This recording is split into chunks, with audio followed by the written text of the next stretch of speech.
Ciao everyone! Welcome to Anna's Passion! Today, magbe-bake tayo ng no-knead olive baguette. Crispy, deeply baked crust on the outside. At meron itong rich, savory olive aroma in every bite.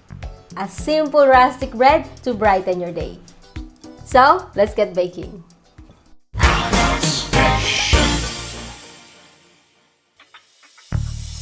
Gawin natin ang dough sa ating bowl with flour. Ilagay ang salt. I-combine ito na mabuti sa harina. Okay lang na una nyong ilagay ang salt. The important is wala itong close contact sa yeast. Maglagay ng well sa center. Then pour in half of our room temperature water.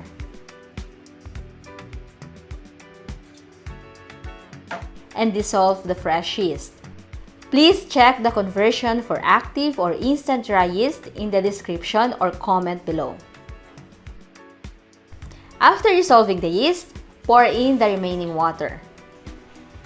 Mix well hanggang sa mag-absorb na ang water. Pwede nyo itong gamitan ng spatula or wooden spoon. Hindi kailangan i-mix na matagal. Just combine everything for about 2 to 3 minutes.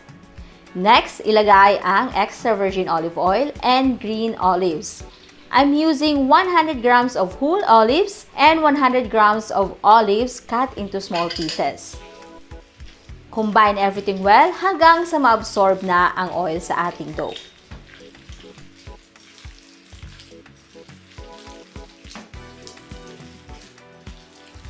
Pag na-absorb na ang oil, cover with kitchen towel and let it rest for 15 minutes.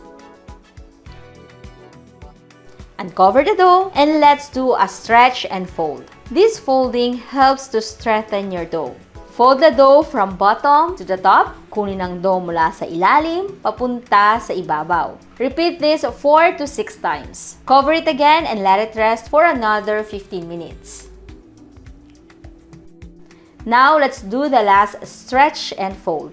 Pwede nyong basain ng tubig ang kamay or i-grease ng oil para hindi dumikit ang dough.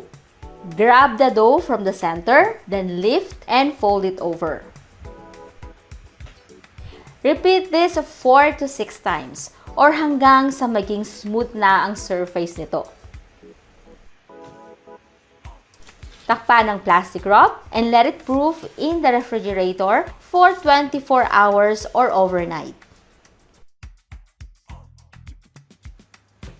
After 24 hours, uncover it at maglagay ng maraming harina sa surface nito. Itong dough na ito ay super sticky, kaya kailangan ng maraming harina sa working surface. Ang gamit ko ay semolare machinata. Flip the dough over at hayaan natin kusang malaglag ang dough sa bowl. Lagyan ng harina sa ibabaw nito at ang ating mga kamay. Bago nyo simulan ang procedure na ito, pwede nyo nang i-preheat ang oven sa maximum temperature. Palalaparin natin ito na may sukat na at least 40 by 30 centimeters or depende kung kaano kahaba ang gusto ninyo. Reminder, make sure to flour your hands and work surface para ma-stretch nyo ito ng maayos nang hindi dumidikit ang dough. Now, let's cut using a scraper. Hihiwain ko ito ng 2 to 3 centimeters. Pwede nyo din mas laparan or mas nipisan. Kung hindi kayo fan ng olives, some other options are sun-dried tomatoes or caramelized onions. Pwede din ang walnuts, hazelnuts, or any herbs you like. So, pwede kayo mag-experiment using the same dough. After cutting, ilagay ito sa baking pan lined with parchment paper.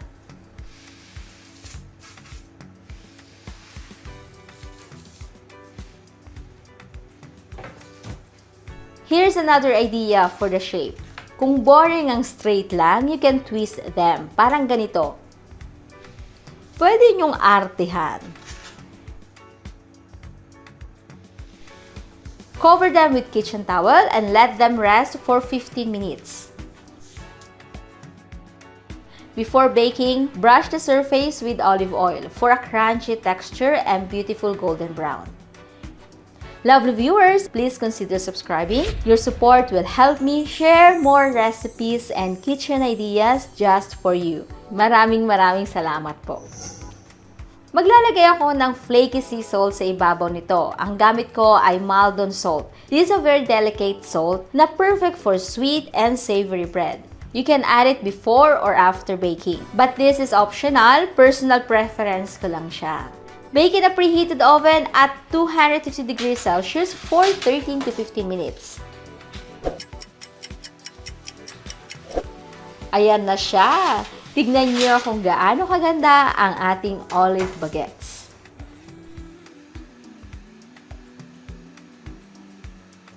For our twisted version naman, magbabrush lang tayo ng oil, hindi natin lalagyan ng salt.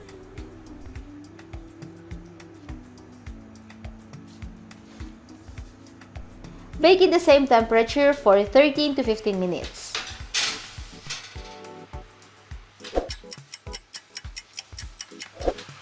Isa na namang delicious recipe ang natapos natin today. Sana nagustuhan nyo at sana masubukan nyo ito sa bahay. Sigurado akong ma-enjoy nyo itong kainin for your breakfast and snacks.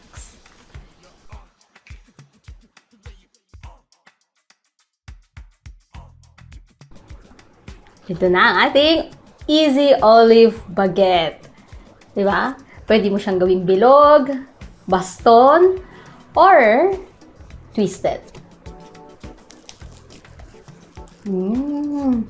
Ang bango. Delicioso.